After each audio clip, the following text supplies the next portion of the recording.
લોકમત ન્યૂઝમાં આપનું સ્વાગત છે। ડભોઈ નગરપાલિકામાં કોંગ્રેસનું બોર્ડ બેઠા બાદ પ્રમુખ ઉપપ્રમુખની વરણી થઈ હતી। 21 જેટલી સમિતિઓની રચના બાકી હોય, જેમાં આજે વિવિધ સમિતિઓની રચના અને તેના ચેરમેનની નિયુક્તિ કરવામાં આવી હતી। ડભોઈ નગરપાલિકામાં કોંગ્રેસનું બોર્ડ બેસતા આજે વિવિધ 21 સમિતિઓની રચના કર્યા બાદ તે સમિતિના ચેરમેન અને સભ્યોની નિયુક્તિ પ્રમુખ પુષ્પાબેન રાવળ, ઉપપ્રમુખ નૂર મોહમ્મદ મહુદાવાલા અને કોંગ્રેસ તેમજ ભાજપના નગરસેવકોની ઉપસ્થિતિમાં ડભોઈ નગરપાલિકાના ચીફ ઓફિસર જયકિશન તડવીની અધ્યક્ષતામાં કરવામાં આવી, જેમાં કારોબારી સમિતિના ચેરમેન તરીકે અફઝલ હુસેન કાબાવાલા, ટાઉન પ્લાનિંગ સમિતિના ચેરમેન સુનિલભાઈ વસાવા, નાણાં પંચના ચેરમેન શીતલબેન પટેલ, વારીગૃહ સમિતિના ચેરમેન મંજૂર હુસેન સલાટ, શહેરી વિકાસ સમિતિના ચેરમેન અજયભાઈ રાઠવા સહિત વિવિધ 21 સમિતિઓના ચેરમેનની નિયુક્તિ થઈ હતી।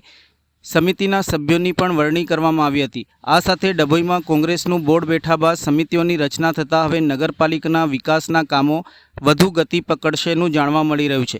સાથે નગરપાલિકામાં 8 વર્ષ બાદ કોંગ્રેસનું શાસનમાં આવ્યું હોય ત્યારે કોંગ્રેસના નગરસેવકો નગરના વિકાસની ગતિ વધારવા અડીખમ છેનું પણ શહેર તાલુકા પ્રભારી શમશાદ અલી સૈયદ દ્વારા જણાવાયું હતું। આ પ્રસંગે શહેર કોંગ્રેસ પ્રમુખ સતીશભાઈ રાવળ પણ ઉપસ્થિત રહ્યા હતા।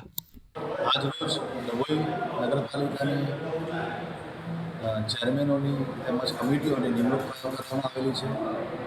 કોંગ્રેસ દ્વારા તમામ કહી શકાય કે સમાજને નેતૃત્વ પૂરું કરવામાં આવેલું છે। વિવિધ કમિટીઓના ચેરમેનોને એમની કમિટીની અંદર પણ તમામ સમાજનો સમાવેશ કરવામાં આવેલો છે અને ખૂબ સારી એવી કમિટી બનાવવામાં આવેલી છે।